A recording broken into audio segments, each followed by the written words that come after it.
انہیں پتا ہے کہ پاکستان کے بہت سارے مقررین ہیں، لیکن نوجوانوں کی قیادت کے لیے ایک نام ہے سبحان اللہ، اور وہ بادشاہت اور شہنشاہیت سے بالاتر ہے، کیونکہ در علم سے جس کا واسطہ ہو اور جب در باب العلم سے نکل کے آتا ہو تو کسی قسم کی خوف ڈر اور اس کے لیے کوئی تنقید نہیں ہوتی۔ تو میں گزارش کر رہا ہوں انتہائی دست ادب جوڑ کر حضرت علامہ شہنشاہ حسین نقوی صاحب سے، جن کا انتظار 9 بجے کے بعد ایک بڑی تعداد میں یہاں مومنین کر رہے ہیں، بآواز بلند نعرہ صلوات۔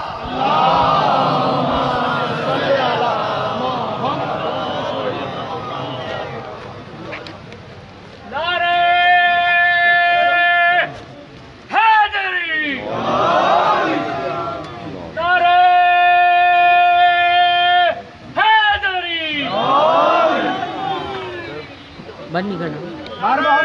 محمد صلوات، اللہ اکبر، وہاں کر لو۔ جناب ابو طالب علیہ السلام اونچا کر لو۔ کی عظمت میں بآواز بلند صلوات۔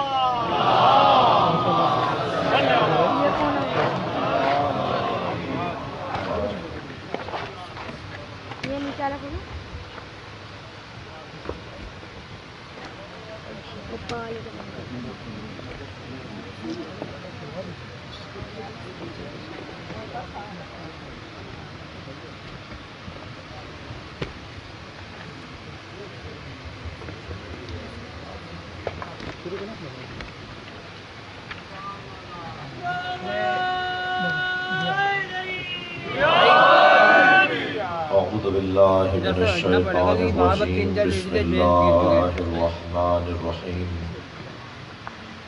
الحمد لله الذي لا يبلغ مدحته القائلون ولا يحصي نعماءه العادون ولا يعطي حقه المجتهدون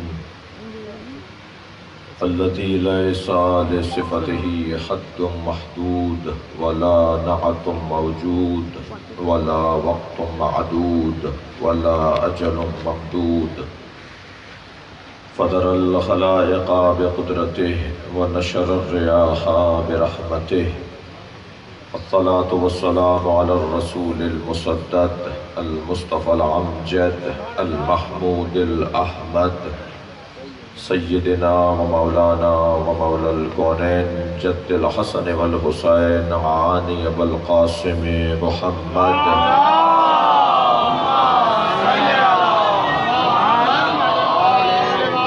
وآله الطيبين الطاهرين المعصومين الذين قال الله إنما يريد الله ليذهب عنكم الرجس أهل البيت ويطهركم تطهيرا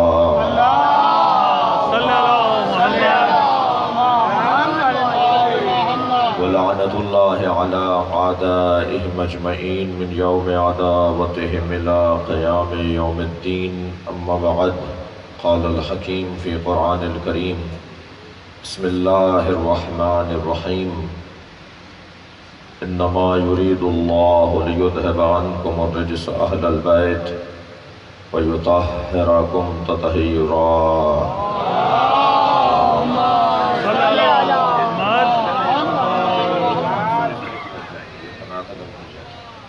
دیکھ لیجئے اگر آسانی سے سورہ مبارکہ احزاب کی 33ویں آیت اور قرآن مجید کی معروف اور مشہور آیت، ویسے بھی معروف ولایت علی کو کہتے ہیں اور منکر بغض علی کو کہا جاتا ہے۔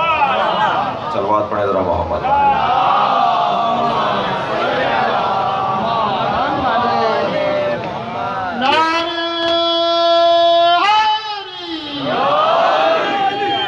کتنا آشنا ہے یہ لفظ ہمارے لیے، امر بالمعروف و نہی عن المنکر۔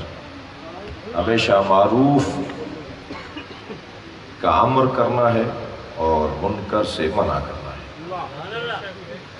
معروف نماز، روزہ، حج، زکوٰۃ، سچ، صداقت، دیانت، عزت، غیرت، شجاعت، سخاوت، یہ سب معروف ہیں۔ سبحان اللہ، سبحان اللہ۔ حج معروف ہے، روزہ معروف ہے، مگر یہ سارے معروف ہوں اور ولایت علی کی معرفت نہ ہو، اہل بیت کی محبت کی معرفت نہ ہو، یہ سب سے زیادہ معروف اگر کوئی چیز ہے تو سب سے زیادہ روشن کوئی بات ہے۔ اور منکر سب سے زیادہ بری شے کیا ہے؟ جھوٹ بری چیز ہے۔ تو اس سے بڑا جھوٹ کیا ہے کہ مولا علی کی ولایت کو نہ مانا جائے۔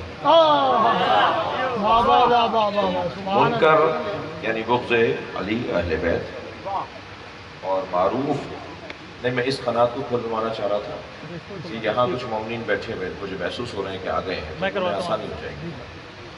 ایک سلوات یہ کھل گئی ہے، ایسے ایک سلوات اور پڑھیں گے محمد۔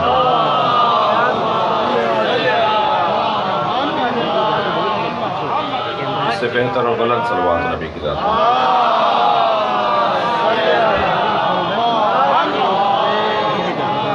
ایک اور سلوات نبی کی ذات۔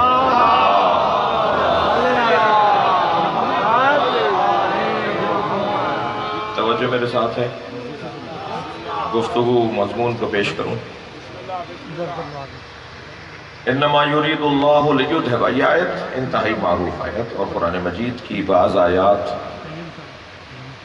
خاص طور پر محبان اہل بیت کے لیے تو بہت ہی معروف ہیں۔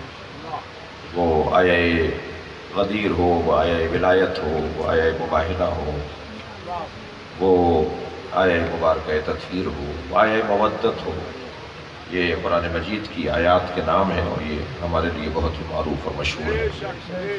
اور یوں تو پورا قرآن آرزو ہے کہ معروف ہو جائے، اور جب پورا قرآن معروف ہو جائے گا تو پھر انسان نے اپنے عروج پر اور کمال پر پہنچے گا۔ اور یہی مقصد اور یہی ہدف ہے ان مجلسوں کا بھی کہ قرآن معروف ہو جائے۔ یہ جو قرآن مجید کی سورہ زمر کی ایک آیت ہے کہ قیامت میں اللہ کہ حضور نبی مکرم شکایت کریں گے، قال الرسول یا رب ان قومی اتخذوا هذا القرآن مہجورا۔ قیامت میں نبی، دقت چاہوں گا علماء کرام سے، دعا چاہوں گا ان سے، اور دقت چاہوں گا سامعین سے، یہ قرآن مجید میں نبی کی شکایت، قیامت میں نبی ایک فریاد کریں گے، ایک شکایت لگائیں گے اللہ کی بارگاہ میں، ایک شکایت کریں گے اللہ کی بارگاہ میں، یا رب ان قومی اتخذوا هذا القرآن مہجورا، یا اللہ میں تجھ سے شکایت کرتا ہوں کہ میری امت نے، ان قومی میری قوم نے، میری امت نے قرآن کو کیا ترجمہ کیا ہوا ہے؟ کیا فوراً ذہن میں اور کیا بتایا گیا اب تک؟ بتایا گیا ہے کہ میری امت نے قرآن کو چھوڑ دیا ہے۔ ترجمہ ہی غلط ہے، صلوات پڑھیں ذرا محمد والے۔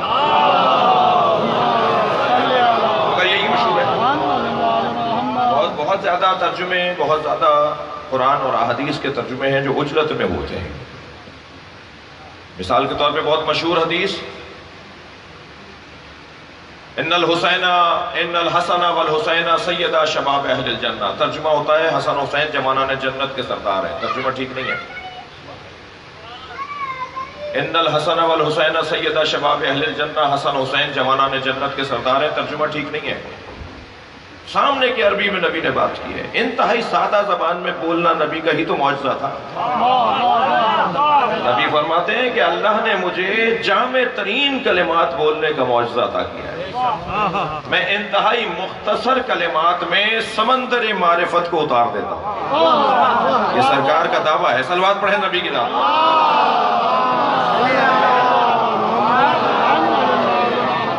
حدیث بہت مشہور، ہر بچے کو، ہر سنی کو، ہر شیعہ کو یاد ہے، ان الحسن والحسین سیدا شباب اہل الجنہ۔ کیا ترجمہ کہ حسن حسین جوانان جنت کے سردار ہیں؟ نہیں، نبی نے یہ کہا ہی نہیں ہے۔ اس کا مطلب یہ ہے مر جاؤ، جنت میں چلے جاؤ، جنتی ہو جاؤ پہلے، پھر جنت میں پہنچو، اور پھر وہاں تمہیں دو سردار ملیں گے، ایک کا نام حسن ہے، ایک کا نام حسین ہے۔ اس کا مطلب ہے کہ مردوں کے سردار ہیں، یہ نبی نے کہا ہی نہیں ہے۔ اسی حدیث کو دیکھ لیجئے، ان الحسن والحسین سیدا شباب اہل الجنہ، حسن حسین جوانان اہل جنت کے سردار ہیں، اور اہل جنت ہونے کے لیے مرنا ضروری نہیں ہے۔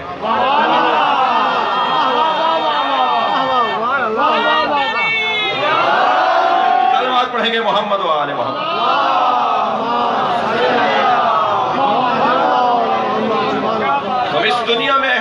جنت ہو جاؤ تمہاری سرداری حسنین کے پاس. ہماری جنت آج بھی موجود ہے. جوانوں بتاؤں ہماری جنت کہاں ہے؟ تھک کر نہیں سنیں گے مجھے آخر تک کا مجمع. ہماری جنت آج بھی موجود ہے. اگر ہم خدا نہ خواستہ چاہیں تو دوزخ بھی آج موجود ہے. جنت و دوزخ کسی خاص منزل پر اور کسی میدانوں میں نہیں بنی ہوئی ہے. دنیا ختم ہونے کے بعد جنت نہیں بنے گی. دنیا ختم ہونے کے بعد دوزخ نہیں بنے گی. مفاہیم قرآنی کو سمجھنے کی ضرورت ہے اور یہی مجلسیں ہیں جو قرآنی مفاہیم کو سکھانے اور سمجھانے کے لیے سجائی جاتی ہیں. مفہوم جنت اور مفہوم دوزخ آج بھی موجود ہے. جنت کسی اور جگہ پر نہیں ہے. حسن حسین جنت کے جوانوں کے سردار ہیں, یعنی اہل جنت کے جو جوانان اہل جنت ہیں ان کے سردار ہیں حسنین. دقت چاہوں گا ہماری جنت پتہ ہے کہاں ہے؟ جنت کہتے کسے ہیں؟ اچھا جلدی جلدی, میرا مضمون نہیں تھا لیکن بات آئی ہے, الفاظ پہ غور کرنا میرا ذوق ہے. جنت کہتے کسے ہیں؟ جنت, جن, جنین ایک ہی خاندان کے الفاظ. اللہ نے حضرت آدم کو جنت میں رکھا تھا. دیکھنا چاہوں گا, خاموش رہ کے بھی کام ہو سکتے ہیں. ایک صلوات پڑھیں ذرا محمد والا. اس سے بہتر صلوات رہی.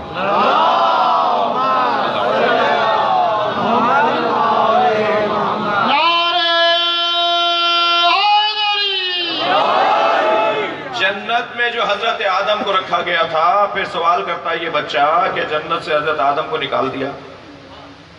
جنت میں تو جائے گا, وہ نکلے گا ہی نہیں. ہاں یہ کیا بات ہوئی؟ جنت میں اللہ نے بھیج دیا, نکالنے کا مطلب ہے اللہ رائے بدل رہا ہے اپنی. بھائی مفاہیم سننے بیٹھے ہو تو گردن ہلاؤ نا تھوڑی سی. اللہ نے کیا رائے بدل دی اپنی؟ جنت میں بھیج کے نکال دیا دوبارہ. دوزخ میں بھیج کے نکالنا تو یہ کرم پروردگار کا تقاضا ہے. لیکن جنت میں بھیج کے نکالنا کیا ہے؟ اللہ جسے جنت میں بھیجے گا وہ نکلے گا ہی نہیں. پھر یہ حضرت آدم کو کیا مطلب تھا جو نکال دیا جنت سے؟ وہ جنت یہ جنت نہیں ہے جو اعمال کے بعد ملے گی. جس جنت میں حضرت آدم تھے وہ جنت ہے ہی نہیں جس میں جو اعمال کے نتیجے کا, جو اعمال کا نتیجہ ہے.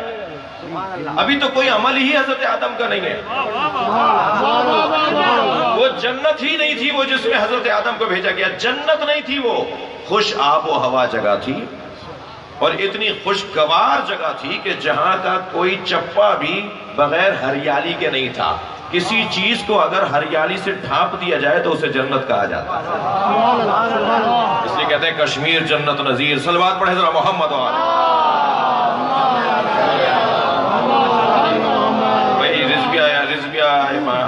سوسائٹی میں یہ شاید اس کے علاوہ مجھے تو نہیں حاضر ہونا ہے, مجھے تو یاد نہیں آ رہا کہ ہم نے وعدے کیے ہیں 8 ربیع الاول تک جو طے ہو گیا ہے, تو یہ کی مجلس پڑھنی ہے. تو اب ذرا میں تو سارے کسر نکالوں گا.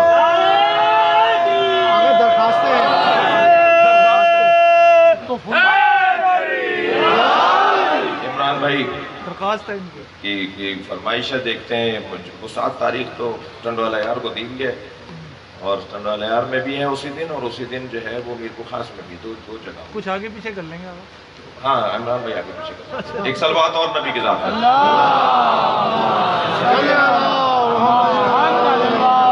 بھائی مجھے معاف کیجیے گا, میں کچھ ذاتی گفتگو شروع ہو گئی, مگر وہ بھی مجلس کی بات ہو رہی تھی. محمد وعلی محمد صلوات. جنت یعنی جہاں خوش آب و ہوا, خوش ماحول, خوشگوار ماحول ہو, اسے جنت کہا جاتا ہے. اسی لیے جن کو بھی جن کہتے ہیں کہ وہ نظر نہیں آتا, چھپی ہوئی مخلوق ہے مگر نظر نہیں آتی. اب ہمارے لوگوں کو تو جو ہے وہ اللہ ان کو کرم کرے کہ جو نظر نہیں آتا اس سے تو اتنا گھبراتے ہیں, اور جو نظر آتا ہے اس کا کوئی خیال ہی نہیں. نظر کون آتا ہے؟ انسان. اور معاشرہ انسان کا تو کوئی خیال کر نہیں رہا, سب سے زیادہ اس کا خیال ہے جو نظر نہیں آ رہا.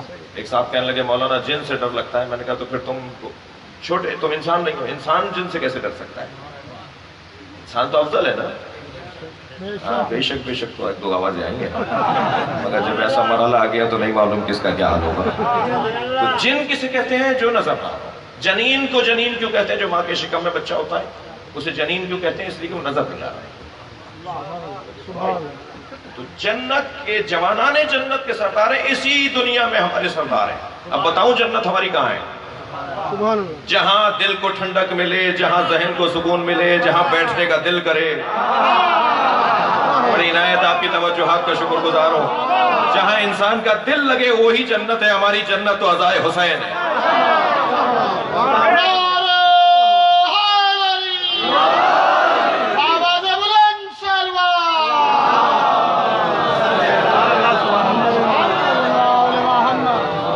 توجہات کو بھرپور دیکھ کر اپنے مضمون کو اور تھوڑا بہتر کر رہا ہوں۔ سورہ مبارکہ زمر ہی کے اندر ایک آیت ہے، وَسِيقَ الَّذِينَ اتَّقَوْا رَبَّهُمْ إِلَى الْجَنَّةِ زُمَرًا۔ اللہ اہل تقوی کو جنت میں دھکا دے کر ڈالے گا۔ وَسِيقَ الَّذِينَ اتَّقَوْا رَبَّهُمْ إِلَى الْجَنَّةِ زُمَرًا، دھکا دے کر لے جایا جا رہا ہوگا تقوی والوں کو جنت میں۔ اچھا، اس سے ایک آیت سے پہلے والی آیت اس میں ہے وَسِيقَ الَّذِينَ كَفَرُوا إِلَى الْجَهَنَّمَ إِلَى النَّارِ، اور دھکا دے کر دوزخ میں لے کے جایا جائے گا کافروں کو۔ دونوں جگہ دھکا دے کر کیوں؟ صائق کہتے ہیں جانوروں کو جو آوازیں لگا کے ڈنڈی ادھر سے مار کے ادھر سے مار کے جانوروں کو جو پیچھے سے دھکا دے رہا ہوتا ہے نا، ڈرا رہا ہوتا ہے تاکہ جانور آگے جائیں، جو پیچھے چل رہا ہوتا ہے اور مجمع آگے چل رہا ہوتا ہے اسے صائق کہتے ہیں۔ جو آگے چل رہا اور مجمع پیچھے چل رہا ہے اسے قائد کہتے ہیں۔ صائق اور قائد میں یہی فرق ہے۔ قائد آگے چلنے والے کو، امت پیچھے چلے تو قائد۔ اب مجھے نہیں پتا پاکستان میں قائد ہوتے ہیں یا صائق ہوتے ہیں، یہ بھی کسی اور مرحلے پہ طے ہو۔ تو صائق پیچھے چل کر آوازیں لگا کر دھکیل دھکیل کر جو کہیں لے جائے کسی کو، کسی ریوڑ کو، کسی مجمع کو، کسی اجتماع کو، دقت میرے ساتھ ہے، اسے کہا جاتا ہے صائق۔ اسی خاندان کا لفظ سیق۔ وَسِيقَ الَّذِينَ اتَّقَوْا رَبَّهُمْ إِلَى الْجَنَّةِ زُمَرًا، صاحبان تقوی کو دھکا دے کر جنت میں لے جایا جائے گا۔ ادھر آیت کہہ رہی ہے کافروں کو دھکا دے کے جہنم میں لے جایا جائے گا۔ وہ تو سمجھ میں آ رہی ہے بات، یہ کیسے سمجھیں گے؟ دیکھیے میرے جوانوں، میرے بچوں، میرے ساتھیوں، فرش عزا بچھایا ہے میرے عزیز نے، میرے بھائی نے، اور مجلس کے کچھ مقاصد اور کچھ مفاہیم، کچھ پیغامات، کچھ اہداف ہیں۔ اللہ نے ہمیں بے مقصد کے نہیں بنایا، لاکھوں مکھیاں بغیر مقصد کے نہیں بنائی، لاکھوں مچھر بغیر مقصد کے نہیں بنائے، تو انسان کو بغیر مقصد کے کیسے بناتا؟ یہ زمین ایک مقصد کے لیے بنی ہے، یہ آسمان ایک مقصد کے لیے بنا ہے۔ میں اور آپ، ہم سب کسی مقصد کے لیے بنے۔ مقصد کا دوسرا نام بتاؤں آپ کو، یہ لفظ مقصد کا ایک اور نام بھی ہے، وہ ہے قیمت۔ ہم کسی قیمت کے لیے بنائے گئے، ہماری قیمت لگے گی۔ بہت اچھا تو دام لگانے والا وہ ہوتا ہے جو اپنی قیمت خود لگوائے، وہ تو بکا ہوا پہلے ہی ہوتا ہے جس کی کوئی اور قیمت لگائے، جس کی قیمت کوئی اور لگا رہا ہو وہ پہلے ہی بکا ہوا ہے۔ بڑا کامیاب آدمی اور وجود وہ ہے جو اپنی قیمت خود لگوائے۔ ہم سب اس دنیا میں قیمت کے لیے آئے ہیں، ہماری قیمت لگنی ہے۔ بس جس کا جو مقصد ہے وہی اس کی قیمت۔ مچھر کا کیا مقصد ہے، کیوں پیدا ہوا ہے؟ مکھی کو اللہ نے کیوں بنایا ہے، وہی اس کی قیمت ہے۔ جب متوکل کی ناک پر بار بار آ کے مکھی بیٹھ رہی تھی اور وہ جھل رہا تھا، امام نقی تشریف فرما تھے، تو اس نے کہا کہ آخر الجھ کے کہنے لگا، آخر اللہ نے یہ مکھی بنائی کیوں ہے؟ تو میرے مولا نے بے ساختہ فرمایا متکبروں کی ناک رگڑنے کے لیے۔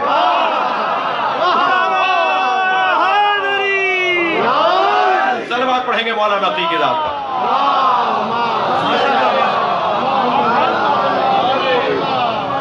مچھر کی قیمت ہے، مکھی کی قیمت ہے، ہماری قیمت بھی ہے۔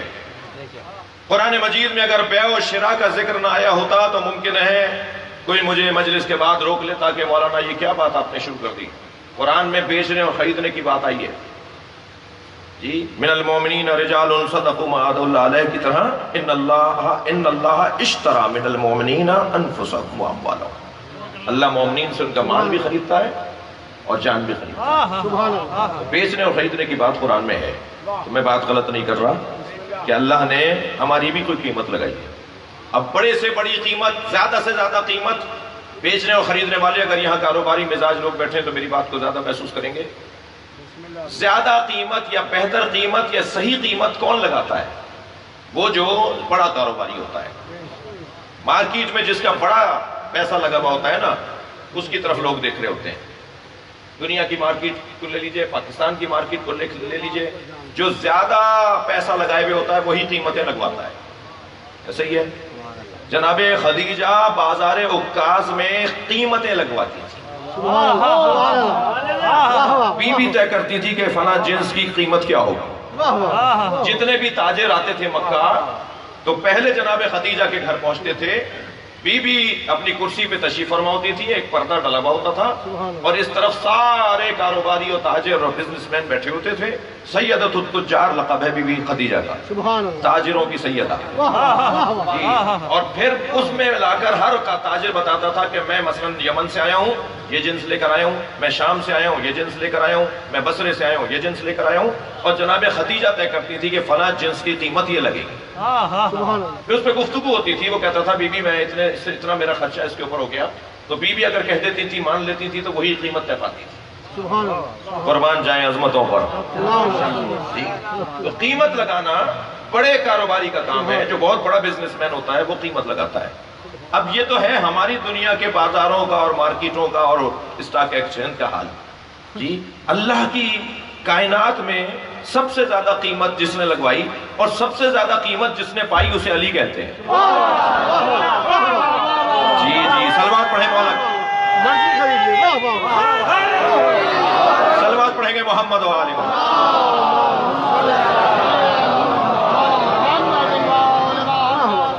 سب سے زیادہ قیمت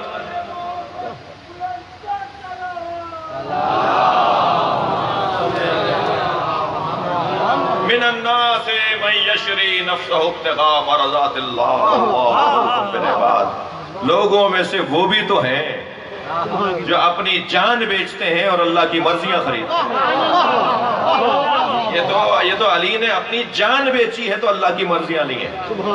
یہ علی نے اپنی قیمت لگائی ہے۔ علی سب سے بڑا کائنات کے اندر اپنا دام لگانے والا کاروباری، اللہ کی بارگاہ میں کاروبار کرنے والے ذات اگر کوئی ہے تو مولا علی کی ذات۔ تو جو میں نے بڑی تمیز لی تھی اس ایک جملے کے لیے، جو مارکیٹ کا، بازار کا، کاروبار کا بڑا کاروباری ہوتا ہے وہی ریٹ لگاتا ہے۔ مولا آپ نے اپنی سب سے زیادہ قیمت، سب سے زیادہ قیمتی تو آپ ہی ہیں، سب سے زیادہ سرمایہ تو آپ ہی کے پاس ہے، ہماری قیمت بھی بتا دیجئے۔ تو علی ہی ہماری قیمت بتائیں گے۔ اب مولا کی بارگاہ میں چلیے، یا علی یہ مجمع آپ سے اپنی قیمت پوچھنے آیا ہے۔ تو علی نے نہج البلاغہ میں ارشاد فرمایا، فلا تبیعوها الا الجنہ، اپنے آپ کو نہ بیچنا کم سے کم جنت کے عوض، نہ بیچنا مگر جنت کے عوض۔ تم اپنی قیمت جنت سے کم نہ لگانا۔ سبحان اللہ۔ اہل دقت بیٹھے ہوئے ہیں، علی نے زیادہ سے زیادہ ہماری قیمت لگائی ہے یا کم سے کم؟ کم سے کم۔ کم سے کم قیمت کا تعین ہوتا ہے تب خسارے سے بچا جاتا ہے۔ بھئی تھوڑا گردن ہلا دیجئے۔ آپ نے ایک چیز 1 لاکھ روپے کی خریدی، بازار میں جا کر اس کی قیمت 1,20,000 نہیں لگ رہی، تو 1,20,000 نہیں لگ رہی، آپ پریشان ہیں کیا کریں؟ تو آپ اس پہ راضی ہو جائیں گے کہ 1 لاکھ ہی مل جائے، تو اسے کہا جائے گا کہ نقصان نہیں ہوا، فائدہ ہوتا اگر 1,20 مل جاتے۔ ایسا ہی ہے، اصلی چیز ہم لے کر آ گئے، جو لے گئے تھے وہی واپس لے کر آ گئے، اسے کہا جائے گا خسران سے بچنا، نقصان سے بچنا۔ ایسا ہی ہے، میرے مولا نے ہماری قیمت کم سے کم لگائی ہے، زیادہ سے زیادہ نہیں لگائی۔ خبردار، کم سے کم اپنی قیمت جنت قرار دینا، کم سے کم قیمت جنت ہے۔ بہت دیر لگائی اس بات کو کہنے میں، جنت میں جاتے ہوئے اہل تقویٰ جو دھکا دے کر لے جائے جائیں گے، کیوں؟ اس لیے کہ قیمت کم لگی ہے۔ قرآن کہہ رہا ہے کہ ہاں کچھ لوگوں کو جو تقویٰ والے ہوں گے انہیں جنت میں دھکا دے کے لے جایا جا رہا ہوگا، کیوں؟ اس لیے کہ ان کی قیمت جنت لگی ہے۔ علی نے کہا جنت سے کم نہیں بیچنا، ان کی قیمت جنت لگی ہے مگر کم قیمت لگی ہے۔ یہ کیا چاہتے ہیں بھائی؟ یہ قیمت اپنی کیا چاہتے ہیں؟ پوچھا جائے گا من ہم، یہ کون ہے؟ اب حدیث اقبال الاعمال کی سنیں، آیت اللہ حافظ بشیر نجفی حفظہ اللہ نے اس حدیث کی اور اس آیت کی تفسیر میں یہ بیان جو میں اس وقت دے رہا ہوں یہ آیت اللہ حافظ بشیر صاحب کی تشریح ہے۔ وہ فرماتے ہیں کہ آواز آئے گی محشر میں، کون ہے یہ؟ وہ پوچھیں گے جنہیں نہیں لے جا رہے ہیں نا جنت میں، جو آرزویں کر رہے ہوں گے ہمیں جنت میں لے جاؤ، اور وہ انہیں جنت میں نہیں لے جا رہے ہوں گے تو وہ تعجب سے پوچھیں گے یہ کون ہے جو جنت میں جانے کو تیار نہیں ہے؟ من ہم، یہ کون ہے؟ تو فوراً آواز آئے گی ہم حداث الحسین، یہ حسین حسین بولنے والے ہیں۔ یہ مجلس یہ عزاداری ہمیں جنت سے زیادہ عزیز ہے۔ صلوات پڑھیں گے محمد والے، اس سے بہتر اور بلند صلوات نبی۔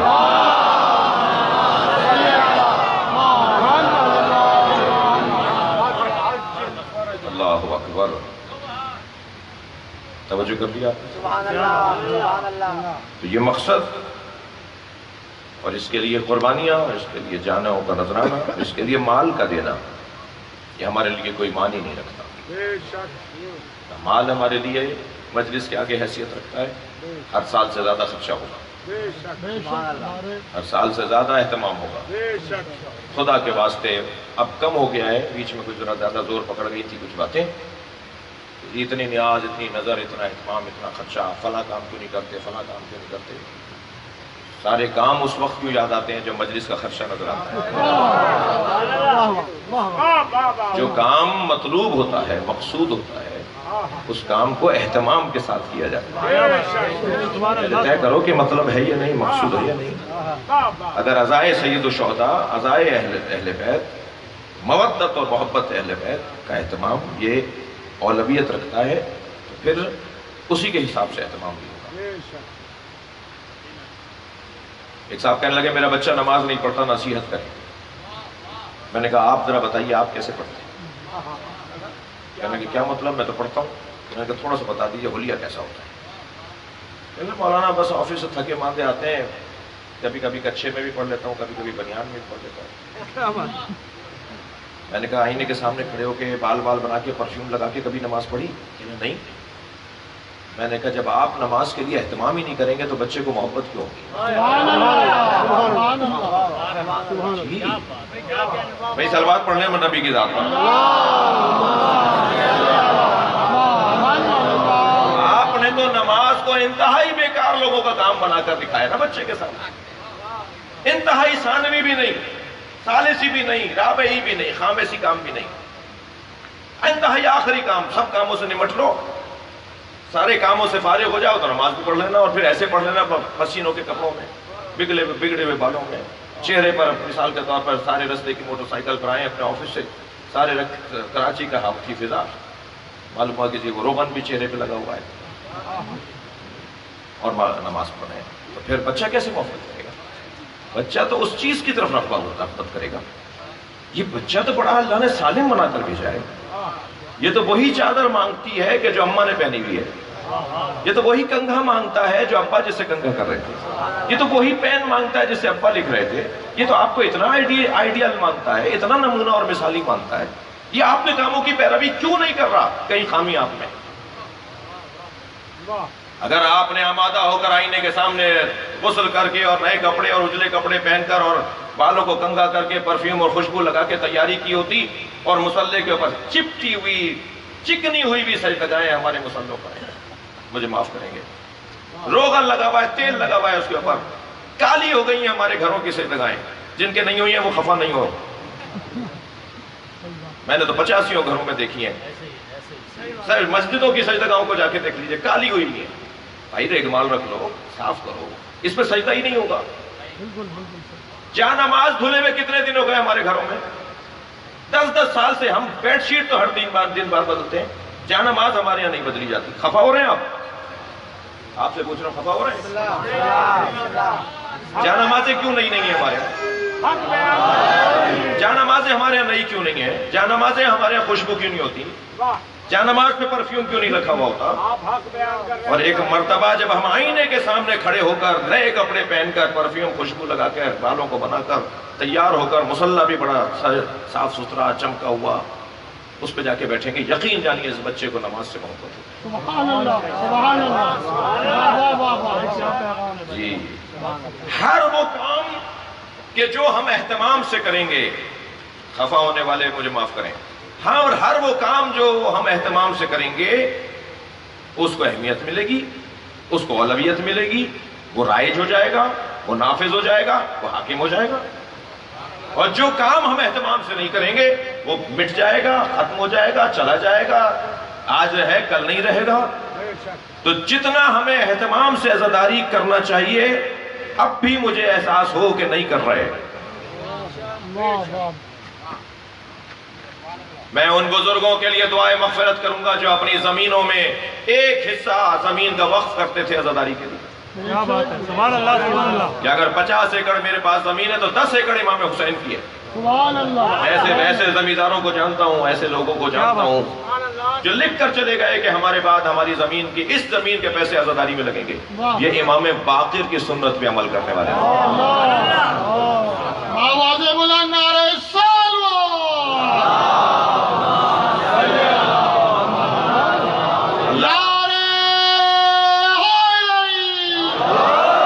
حالات خرابی کی طرف ہے، ماحول بگاڑا جا رہا ہے، اس لیے اور اہتمام کی ضرورت ہے. اللہ نے آپ کو 2 گھر دیے ہیں، اللہ آپ کو 10 گھر عطا کرے گا، مگر ابھی سے طے کر لیجئے کہ ایک گھر آپ، ایک جگہ آپ وقف کریں گے عزاداری کے لیے. کیا بات ہے. اگر پچھلے سال 20 بیگھے میں نے امام حسین کے نام پر عزاداروں کو کھلائی تھی تو اب میں 40 کھلاؤں گا، 20 کو 10 نہیں کروں گا. کم نہیں ہوگی امام کا اہتمام. جو لوگ ان چیزوں کو دیکھ کر شبہات ڈال رہے ہوتے ہیں ان سے پوچھو کہ خانہ کعبہ کا غلاف کروڑوں ڈالر کا کیوں بنایا جاتا ہے؟ کیا اللہ رہتا ہے وہاں؟ امام حسین کے گنبد میں لگا ہوا سونا تمہیں نظر آ جاتا ہے، خانہ کعبہ کا غلاف تمہیں سونے کا نظر نہیں آتا؟ وہاں غریب مسکین یاد نہیں آتے؟ لیکن کیوں؟ وہ صحیح ہے، خانہ کعبہ کا غلاف اس سے مہنگا ہونا چاہیے، اس سے زیادہ مہنگا ہونا چاہیے، اس لیے کہ اللہ کا گھر ہے، مسلمانوں کا مرکز ہے. ایسے ہی شان سے امام بارگاہ ہونے چاہیے، ایسے ہی شان سے ہماری مسجدیں ہونی چاہیے.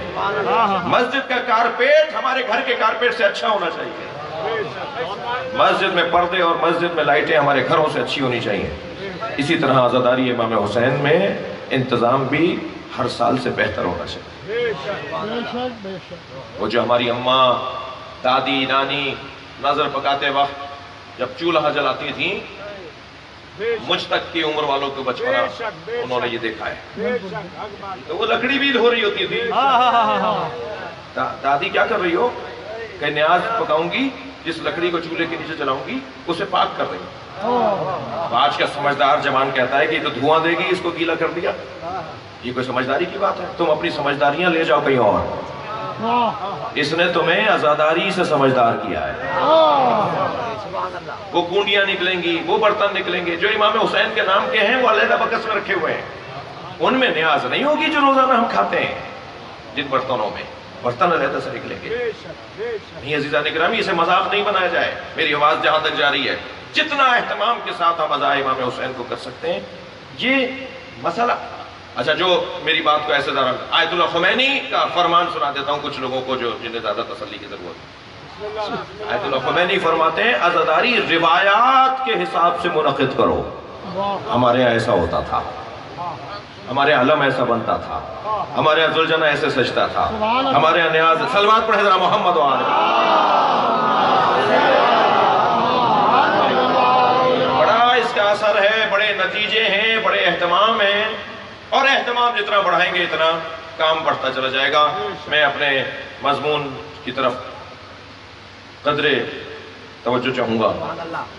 اللہ نے آیہ مبارکہ تطہیر کے اندر عظمت اہل بیت کو سجا کر پیش کیا. اللہ نے عظمت کو انما علامہ نقطن صاحب ترجمہ کرتے ہیں مولانا، انما بس یہی ہے کہ یرید اللہ لیذھب عنکم الرجس اہل البیت. اللہ کا ارادہ ہے اور رہے گا. پہلے مضارع کا ترجمہ کیا ہے میں نے. اللہ کا ارادہ ہے اور رہے گا کہ اے اہل بیت آپ سے رجس کو ایسے دور رکھے. اے اہل بیت آپ سے اے رجس کو دور رکھے. اللہ کا ارادہ ہے اور رہے گا. اللہ مرید ہے. جی ہم نے صفات ثبوتیہ میں پڑھا تھا، اللہ حی ہے، اللہ قادر ہے، اللہ عالم ہے، اللہ مرید ہے. ایک نام اللہ کی صفات ثبوتیہ میں ایک مرید ہونا. ہمارے اردو والا مرید نہیں ہے. مرید اسے کہتے ہیں جو صاحب ارادہ ہو. ہمارا مرید تو ارادہ ہی نہیں رکھتا. اور ویسے آج کل مریدوں نے پیروں کو زیادہ مروایا ہے, اتنا چڑھا دیا ہے پیروں کو. وہ پیر صاحب کہتے ہیں یہ کہتا ہے, مجھے تو نہیں پتا یہ کمال میرے اندر بھی ہے, یہ کچھ میرے لیے کچھ کہتا رہتا ہے. تو بہت برے حالات ہیں عزیزوں. بس اتنا جان لیجئے کہ مرید صرف اللہ ہے, صاحب ارادہ صرف اللہ ہے. کیوں میں اور آپ نہیں ہیں؟ ارادہ کیا تھا تو مجلس میں آئے نا, تو ہم کیوں نہیں ہیں مرید؟ صاحب ارادہ. ہم کیوں نہیں ہیں مرید؟ ہمارے مرید ہونے میں اور اللہ کے مرید ہونے میں یہی فرق ہے. ہمارے ارادے بند بند کے ٹوٹتے ہیں, اللہ کا ارادہ ٹوٹتا نہیں. اور میرے مولا نے کیا فرمایا ہے؟ عرفت اللہ بفسق العزائم, میں نے اپنے رب کو پہچانا ہے ارادوں کے ٹوٹنے سے. تو ارادے صرف ارادہ, صاحب ارادہ اللہ کی ذات ہے, مرید صرف اللہ ہے. ٹھیک ہے. اب اللہ کا ارادہ کیا ہے؟ یرید اللہ فعل مضارع, اللہ کا ارادہ ہے اور رہے گا کیا؟ لیذھب عنکم الرجس, آپ سے رجس کو دور رکھے. ترجمہ کیا ہوا ہے آپ سے رجس کو دور کرے. میں ترجمہ کر رہا ہوں, میرے بزرگوں نے ترجمہ کیا ہے آپ سے رجس کو دور رکھے. علماء کرام مدرسے کی تعلیم میں ہمیں پڑھاتے ہیں کہ کوئی ہوتا ہے جو تخصیصاً خارج ہوتا ہے, نکلا ہوا ہوتا ہے, دور ہوتا ہے, اور کوئی ہوتا ہے جو تخصصاً خارج ہوتا ہے, یعنی پہلے شامل ہی نہیں تھا اور وہ خارج کہلاتا ہے. اور کچھ ہوتے ہیں جو پہلے شامل تھے اور انہیں نکالا گیا ہوتا ہے. تو نکالا گیا وہ بھی ہوتا ہے جو پہلے سے ہی نکلا ہوا ہو. جاء القوم الا زیدن, ساری قوم آئی, زید نہیں آیا, تو زید قوم میں شامل تھا, اسے نکالا گیا. اور کہا جاتا ہے جاء القوم الا حمارا, ساری قوم آئی, گدھا نہیں آیا, تو گدھا قوم میں تھا ہی نہیں, تو اسے بھی نکالا گیا ہے. تو ایک تخصیصاً خارج ہونا کہتے ہیں.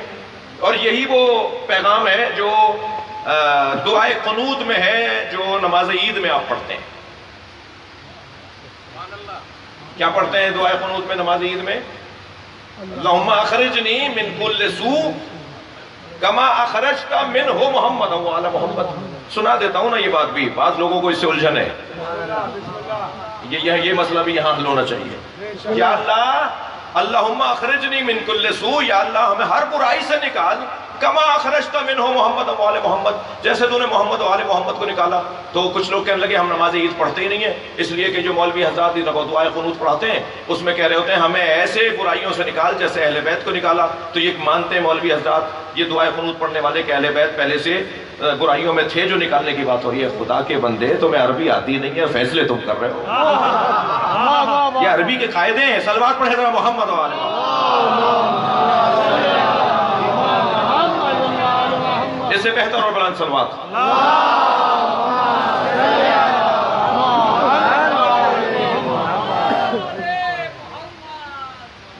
توجہ کر لی.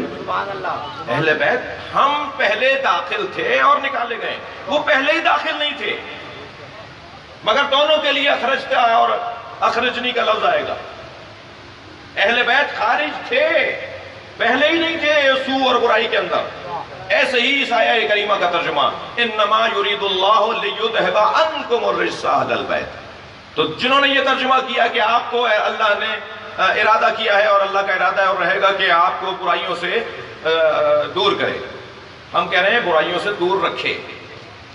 وہاں دعائے قنوت میں بھی ہم کہتے ہیں کہ ہمیں ہر برائی سے نکال, جیسے انہیں برائیوں سے دور رکھا. ترجمہ یہ نہیں کریں گے جیسے تو نے انہیں برائیوں سے نکالا, نہیں, جیسے دور رکھا ایسے ہمیں نکال دے. ہمیں نکال جیسے انہیں دور رکھا. صلوات پڑھے محمد وعلی. یہ خون جگر کے مضامین ہیں, میں نے ایسے ہی اس پہ جتنا بولنا میں خرچہ ہوتا ہے نا, اتنا دماغ کا خرچہ ہوتا ہے. ایک صلوات اور پڑھے محمد وعلی.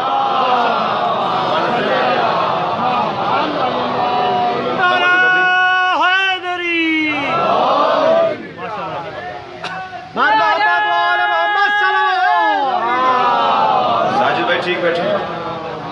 میں نے اب دیکھا یہ جوان تھوڑا سا ہٹا ہے تو نعرہ تکبیر, نعرہ رسالت, نعرہ حیدری. آیت تطہیر کا ترجمہ اور اس کی مختصر سی کوشش کر رہا ہوں, تفسیر بیان کرتا ہوں. انما یرید اللہ لیذھبا، اللہ کا ارادہ ہے کہ اور رہے گا کہ اہل البیت آپ کو، اہل بیت مصطفیٰ آپ کو ہر برائی سے دور رکھے، ہر رجس سے دور رکھے۔ میں بھی ایک جگہ گیا تو وہاں ہر چوکھٹ پر ایک پانی کی تھیلی میں کچھ سکے ڈال کے لٹکائے ہوئے تھے۔ اچھا وہاں عزاداری ہو رہی تھی، میں سمجھا کوئی منت مرادیں پوری ہو رہی ہیں۔ تو دو تین دن تک تو دیکھتا رہا کہ وہ پانی کی تھیلی میں، پانی سفید تھیلی میں بالکل جو نظر آتا ہے جس میں پانی، اس تھیلی کے اندر پانی ڈال کے اس میں سکے ڈالے ہوئے ہیں۔ تو آخر مجھ سے رہا نہیں کیا کہ بھئی یہ کیا ہو رہا ہے؟ کہنے لگے یہ مکھیوں کو بھگانے کا ٹوٹکا ہے۔ ابھی ٹوٹکا میں ٹوٹکے بتانے نہیں آیا ہوں، میں کچھ کہنا چاہ رہا ہوں۔ تو انہوں نے کہا جی جب سے ہم نے یہ پانی جگہ جگہ لٹکایا ہے تھیلیوں میں ڈال کے اور اس میں کچھ سکے ڈال دیے ہیں، ہمارے گھر سے ساری مکھیاں بھاگ گئی۔ تو ایک چیز کوئی رکھ دی گئی جس سے اس سے چڑھنے والا بھاگ جائے گا۔ میری گاڑی میں تبرکاً ایک عصا رکھی ہوئی ہے، وہ کڑوے بادام کی درخت کی عصا ہے۔ کڑوے بادام کے درخت کی عصا ملتی ہے یا ڈنڈی ملتی ہے، بیت جیسے میرے بھائی دیے میں، یہ کرگل اور لداخ کے علاقوں میں کڑوے بادام کے درخت زیادہ ہیں۔ حضرت آیت اللہ خوئی انڈیا اور پاکستان کے جو ان کے شاگرد تھے، ان سے کہتے تھے کہ میرے لیے کڑوے بادام کے درخت کی لکڑی لے کر آؤ، اس کی وہ بیت بناتے تھے، اس کی عصا اپنے ہاتھ میں رکھتے۔ اقبال الاعمال میں معصوم امام سے حدیث کی ہے کہ جس کے ہاتھ میں یہ لکڑی ہوگی اس کے ساتھ فرشتے چلیں گے اور اس کے ساتھ فرشتے حفاظت کے لیے موجود رہیں گے جہاں یہ لکڑی ہوگی۔ تو استحباباً اور ائمہ کے فرمان کی وجہ سے تو بہت زیادہ جو استحباب کے اوپر عمل کر رہے ہوتے ہیں، بس نہیں آتے ہیں، وہ اس لکڑی کو اپنے ہاتھ میں رکھتے ہیں۔ توجہ میرے ساتھ ہے، اس لکڑی کو اپنے ہاتھ میں رکھتے ہیں، وہ کڑوے بادام کی، وہ میں نے بھی رکھی ہوئی ہے تبرکاً، اور آپ بھی منگوا سکتے ہیں کرگل سے، لداخ سے۔ تو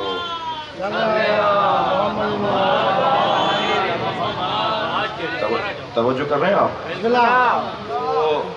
آج سائنس یہ بتا رہی ہے، آج کے لوگوں نے یہ بتایا ہے ہمیں کہ اس لکڑی میں سے کچھ ایسی بو نکلتی ہے، کچھ ایسی خوشبو نکلتی ہے، کچھ ایسی اس میں سے بو آتی ہے جو صرف بچھو اور سانپ سونگھتا ہے تو دور ہٹتا ہے۔ زہریلے جانور اگر وہاں پر اگر وہ رکھی ہوئی ہو تو زہریلے جانور اس سے دور ہٹ جاتے ہیں۔ تو وہ جو کہا ہے نا کہ یہ حفاظت کے لیے ہے، تو جنگلوں میں، صحراؤں میں اگر آپ نکل رہے ہیں، آپ کے ہاتھ میں وہ ہے، تو کم سے کم یہ جانور دور دور رہیں گے کیونکہ وہ لکڑی آپ کے ہاتھ میں ہے۔ تو ایسی چیزیں آج سائنس بتاتی ہے کہ کچھ چیزیں ایسی ہیں ہمارے مشاہدات میں کہ اگر وہ وہاں رکھی ہو تو کچھ چیزیں بھاگ رہی ہوتی ہیں۔ اللہ یہی تو کہہ رہا ہے کہ اہل بیت ہر رجس تم سے دور ہے، جہاں بھی اہل بیت ہوں گے وہاں سے برائی دور ہو۔ صلوات پڑھیں محمد۔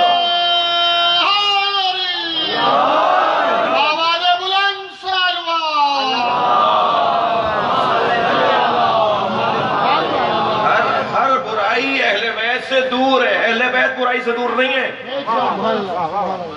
یہ نہیں کہا جائے گا کہ اہل بیت جہاں برائی ہوتی ہے وہاں نہیں جاتے، نہیں، جہاں وہ ہوتے ہیں برائی وہاں نہیں آتی۔ لہذا پس میں ایک جملہ کہہ کر منزل تبدیل کروں، جب اہل بیت کہیں آ جائیں تو برائی چلی جاتی ہے، تو ذکر اہل بیت سے بھی برائی جانی چاہیے۔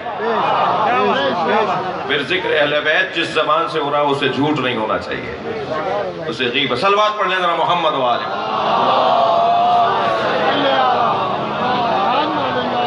عزیزو اگر دیر کر رہا ہوں تو مجھے معاف کریں گے۔ اہل بیت کی شان میں یہ آیت 9 ہجری کا واقعہ، میدان مباہلہ میں سرکار کو کل جانا ہے، کہہ کر آ گئے ہیں تعالوا ندعو ابناءنا وابناءکم ونساءنا ونساءکم وانفسنا وانفسکم ثم نبتہل فنجعل لعنۃ اللہ علی الکاذبین۔ کہہ کر آ گئے ہیں مسیحیوں سے کہ کل ہم بھی لاتے ہیں اپنے بیٹوں کو، تم بھی اپنے بیٹوں کو لاؤ، ہم بھی لاتے ہیں اپنی بیٹیوں کو، تم بھی اپنی بیٹیوں کو لاؤ، ہم بھی لاتے ہیں اپنے جیسوں کو، تم بھی اپنے جیسوں کو لاؤ، اپنا نفس ہم لاتے ہیں، اپنے جیسوں کو لاتے ہیں۔ مولا علی کو اپنے جیسوں کی جگہ لے کر گئے اور اس کے بعد فرمایا پھر ہم مباہلہ کریں گے اور جھوٹوں پہ لعنت کریں گے۔ یہ کہہ کر جب آ گئے تو سرکار گھر میں آئے اور آ کر کہا یا فاطمہ ایتینی بالقصاء الیمنی، مجھے چادر یمنی لا کے دے دو، انی اجد فی بدنی ضعفا، میں اپنے بدن میں ضعف محسوس کر رہا ہوں۔ سیدہ نے چادر یمنی لا کر دے دی، سرکار نے چادر اوڑھ لی۔ چند ہی لمحے گزرے تھے کہ امام حسن آئے، اماں مجھے نانا کی خوشبو آ رہی ہے۔ شامہ کیسا تھا جو نبی کی خوشبو سونگتا تھا؟ اور سرکار نے کہا، بی بی نے فرمایا کہ ہے بیٹا حسن تمہارے نانا چادر کے نیچے ہیں۔ امام چلے گئے، نانا کو سلام کیا، کہا میں بھی چادر میں آ جاؤں، نانا نے چادر میں لے لیا۔ فرض محال تو فرض نہیں ہے نا، محال نہیں ہے نا۔ امام حسن کو نہیں پتا تھا کہ وہ آرام کرنے آئے ہیں، جناب زہرا کو تو پتا تھا، روک دیتی بیٹا نانا آرام کر رہے ہیں، مگر بتا دیا نانا چادر کے نیچے ہیں۔ انہوں نے بھی اجازت مانگ کے کچھ دیر بعد امام حسین آئے اور یہی سوال کیا، انہوں نے کہا کہ تمہارے نانا تمہارے بھائی کے ساتھ چادر میں ہیں، اور چلے گئے امام حسین اور نانا سے اجازت مانگ کے چادر میں آ گئے۔ روک دیتی کہ تمہارے نانا آرام کر رہے ہیں۔ کچھ دیر بعد مولا علی آ گئے، یہی سوال مولا علی کا ہے، اور بی بی روک نہیں رہی ہے کہ وہ آرام کر رہے ہیں۔ انہوں نے خود کہا میں بدن میں ضعف محسوس کر رہا ہوں، اور مولا علی بھی چلے گئے چادر میں۔ فرض محال کو ہم نے فرض کر لیا، یہاں تو خود سیدہ کو پتا ہے، خود بھی فرما رہی ہیں کہ میں چادر میں آ جاؤں، اور نبی فرما رہے ہیں چادر میں آ جاؤں۔ تو آپ نے دیکھ لیا، یہ ضعف بدن نبی نہیں تھا، یہ ضعف بدن نبوت تھا، اور ضعف بدن نبوت اجزائے نبوت سے دور ہوگا۔ جب یہ سب جمع ہوں گے تو فرمائیں گے اب ہم کامل ہو گئے۔ صلوات پڑھیں محمد والے۔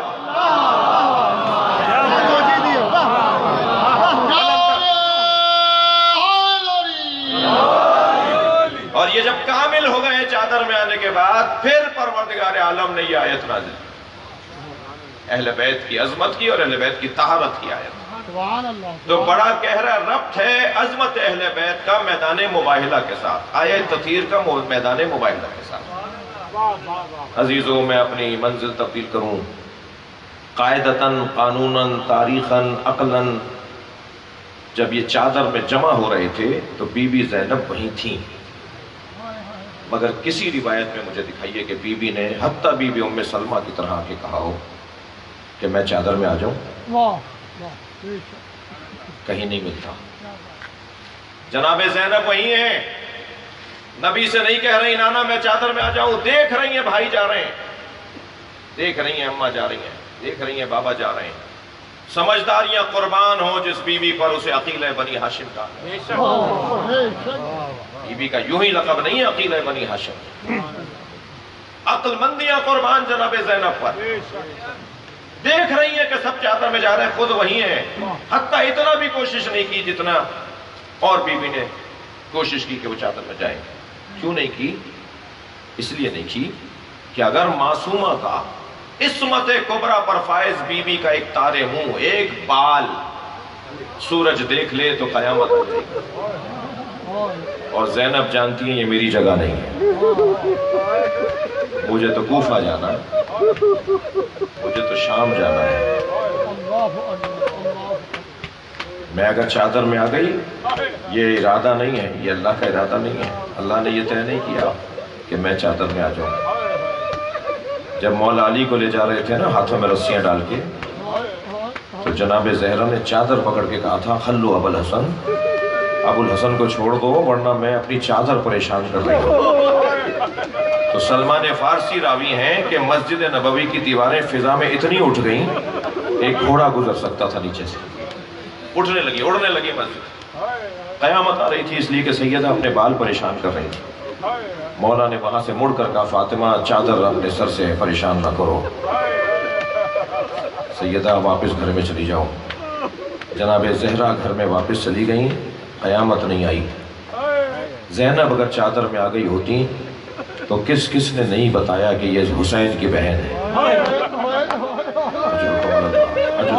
آپ کی آوازیں بلند ہیں، اللہ آپ کو اجر و ثواب عطا فرمائے۔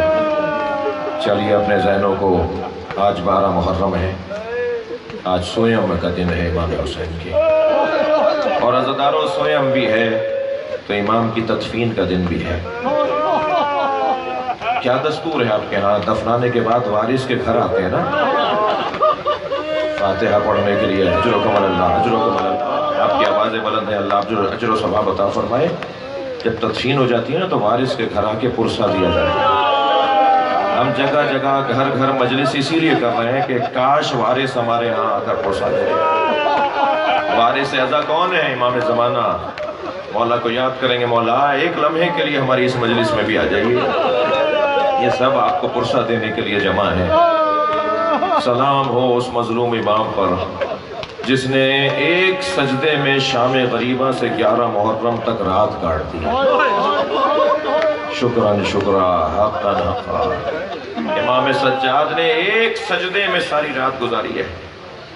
اور جس امام کی امامت کا پہلا مسئلہ ہی یہ پوچھا جائے کہ جل کے مر جائیں یا بغیر چادر کے باہر چلے جائیں، اور جناب امام سجاد اپنی امامت کا پہلا مسئلہ یہ بتا رہے ہیں، پھوپھی اماں علیکم بالفرض، پھوپھی اماں جان بچانا واجب ہے، آپ خیموں سے باہر چلی جائیے.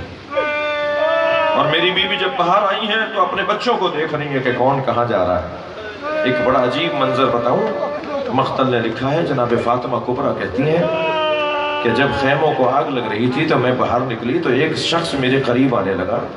کچھ دیر کے لیے سوچا کریں جب مصائب سنا کریں نا، ہم بھی بیٹیوں والے ہیں نا، اگر ہماری بہن بیٹی کے قریب کوئی اجنبی، کوئی نامحرم، کوئی غیر ان سے بات کرنا چاہ رہا ہو تو ہماری کیا کیفیت ہوتی ہے. سلام ہو جناب زینب پر، سلام ہو صبر امام سجاد پر کہ ایک مرتبہ بی بی فاطمہ کبریٰ کہتی ہیں کہ میں نے دیکھا ایک نیزہ بردار شخص میرے قریب آ رہا ہے. میں نے خود کو بچانے کے لیے وہاں سے تیز چلی، دوڑنے کی کیفیت میں وہاں سے ہٹی تو میرے سر پر نیزے کی ہنی آ کے لگی اور میں زمین پر گر گئی. کچھ دیر کے بعد مجھے افاقہ ہوا تو میرا سر پھوپھی زینب کی گود میں تھا. بی بی فرماتی ہیں جیسے ہی میں نے پھوپھی کو سامنے دیکھا تو بے ساختہ بی بی نے کہا پھوپھی اماں میری چادر اتار لی. سنیں گے عزادارو؟ تو جناب زینب نے کہا اے فاطمہ تیری پھوپھی کے سر پہ بھی چادر نہیں ہے. اجرکم اللہ، اجرکم اللہ. یہ رات آ گئی شام غریبہ اور پھر 11 محرم کو اسیروں کو اٹھا کر گرفتار کر کے اسیر بنا کر لے جایا گیا حرم کو، اور پھر 12 محرم آج کا دن آ گیا. آج امام حسین کی تدفین کی رات ہے. اجرکم اللہ، اجرکم اللہ. جنہوں نے آئے اپنی آوازوں کو آزاد کریں گے. جب مجلس میں آپ بلند آواز سے روتے ہیں نا، امام جعفر صادق دعا دیتے ہیں یا اللہ یہ ہمارے عمر کو زندہ کر رہے ہیں. عزادارو آج تدفین امام حسین کی رات ہے.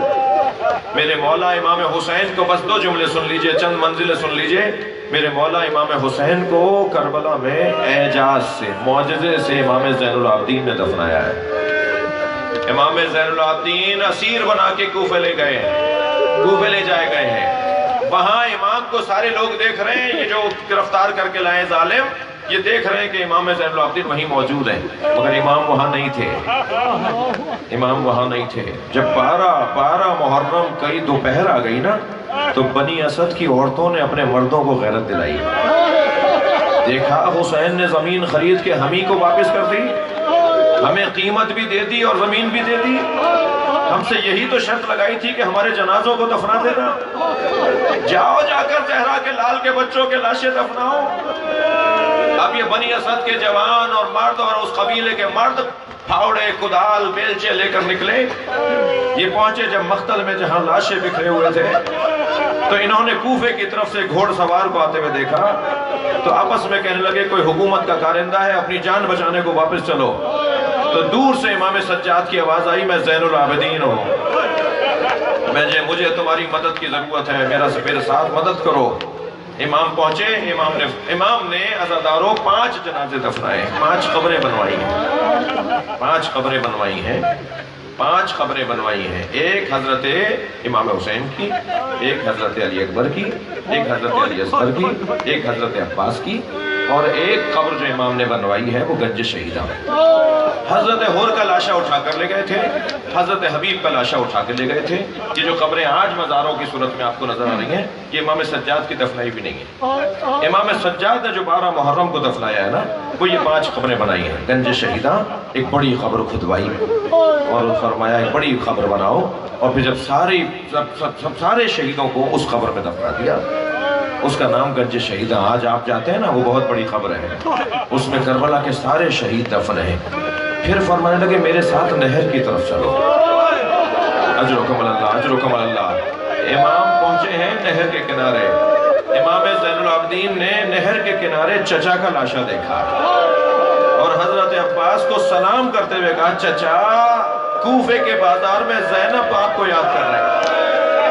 چچا کوفے کے بازار میں سکینہ آپ کو یاد کر رہی ہے، قبر بنوائی اور اس میں حضرت عباس کا لاشا قبر کے حوالے کیا، مرثیہ پڑھا مولا سجاد نے، پھر پلٹ کر آئے، اب 3 لاشیں رہ گئے ہیں جنہیں امام کو دفنانے ہیں، ایک امام حسین کا لاشا، ایک حضرت علی اکبر کا لاشا، ایک حضرت علی اصغر کا لاشا، 2 قبریں بنوائیں اور پائنتی کی طرف حضرت علی اکبر کو لٹایا، سرہانے کی جو قبر ہے اس میں امام حسین کو لٹایا، اور علی اکبر کو لٹاتے ہوئے ایک جملہ کہا، بابا کا جوار تمہیں مبارک ہو، تم بابا کے ساتھ رہو گے تمہیں مبارک ہو۔ اور عزاداروں ایک جو مصائب سننا چاہتے ہیں اور رونا چاہتے ہیں وہ اس جملے پر بھی غور کریں، کربلا میں سب سے زیادہ پیاسا کون تھا؟ کربلا میں سب سے زیادہ پیاسے امام حسین ہیں، اور امام کی پیاس کا اہل بیت کو آخری لمحے تک قلق اور دکھ رہا۔ سب سے زیادہ اہل بیت نے جو دہرایا ہے نا مصائب کو، وہ دہرایا ہے ہمارے بابا پیاسے تھے، میرے بابا پیاسے تھے، میرا بھائی پیاسا تھا۔ میں دلیلیں دے دوں، جب زلجنہ آیا نا خیمہ گاہ میں خبر شہادت پہنچانے کے لیے، اور جناب سکینہ کے آگے گردن جھکا کے کھڑا ہو گیا، تو جناب سکینہ نے گردن پہ ہاتھ رکھا، وہ گردن جھکائے کھڑا تھا، حضرت نے اس کے گردن پہ ہاتھ رکھا اور ایک سوال کیا، یا جواد و ابی حل سقیا ابی ام قتل عطشانا، اے میرے بابا کے باوفا اے میرے بابا کے باوفا گھوڑے، اے میرے بابا کے باوفا سواری، مجھے اتنا بتا پانی پلا کے مارا یا میرے بابا کو پیاسا مار دیا؟ یہ تھا جناب سکینہ کو تکلیف تھی کہ میرے بابا پیاسے بہت تھے۔ اب ذرا دیکھیے، جب امام سجاد نے امام حسین کا لاشا دفنا دیا نا اور قبر بنا دی نا، تو انگشت شہادت سے لکھا ھذا قبر الحسین، نہیں لکھا ھذا قبر الحسین الذی قتلوا مظلوما، ھذا قبر الحسین الذی قتلوا غریبا، یہ نہیں لکھا کہ غریب مارا گیا میرے بھائی کو، میرے بابا کو، یہ نہیں لکھا گیا مظلوم مارا میرے بابا کو، کیا لکھا؟ ھذا قبر الحسین الذی قتلوا عطشانا، یہ اس حسین کی قبر ہے جسے پیاسا مارا۔ مجلس ہو گئی ہے، ماتم ہوگا، بس ایک جملہ سن لیجئے، سارے جنازوں کا حال تو بیان ہو گیا، علی اصغر کو کہاں دفنایا؟ کربلا معلیٰ میں حضرت آیت اللہ حائری مجلس پڑھ کر اترے، روتے ہوئے ایک ظاہر نے، جب یہی مصائب انہوں نے پڑھے تو روتے ہوئے ایک ظاہر نے کہا، یہ تو بتائیے علی اصغر کو کہاں دفنایا؟ تو فرمان لگے، میں نے اسے کہا کہ مجھے نہیں ملتا، مجھے نہیں پتا کہ علی اصغر کو کہاں دفنایا۔ تو خواب میں رات بستر خواب پر حسین نظر آئے اور کہا، ہمارے رونے والوں کو بتاؤ علی اصغر میرے سینے پہ سو رہا ہے۔ زین العابدین نے اس ششماہے کو میرے سینے پر، اب قیامت تک علی اصغر میرے ساتھ، الا لعنت اللہ علی قوم الظالمین فسیعلم الذین ظلموا ای منقلب۔ یا اللہ صاحب خانہ بانی مجلس، حاضرین مجلس، ذاکرین مجلس کی توفیقات میں اضافہ، ہم سب کی عاقبت بخیر فرما، امام زمانہ کے ظہور میں تعجیل فرما، حضرت کو ہم سے راضی فرما۔ ایک سورہ فاتحہ، 3 مرتبہ سورہ اخلاص، تمام حاضرین کے مرحومین، صاحب خانہ کے مرحومین کے لیے، رحم اللہ من قرأ الفاتحہ الرحمن الرحیم اهدنا الصراط المستقيم غیر المغضوب علیہم اللہم صل علی محمد۔ تمام بیماروں کی شفا، خاص طور پہ اسماعیل بیمار ہیں، آپ کے ذہنوں میں بھی جو بیمار ہیں ان سب کی شفا کلی کے لیے بلند تر صلوات پڑھنا۔ انجمن ظفر الایمان، جناب اسد آغا صاحب صاحب بیال انجمن ظفر الایمان۔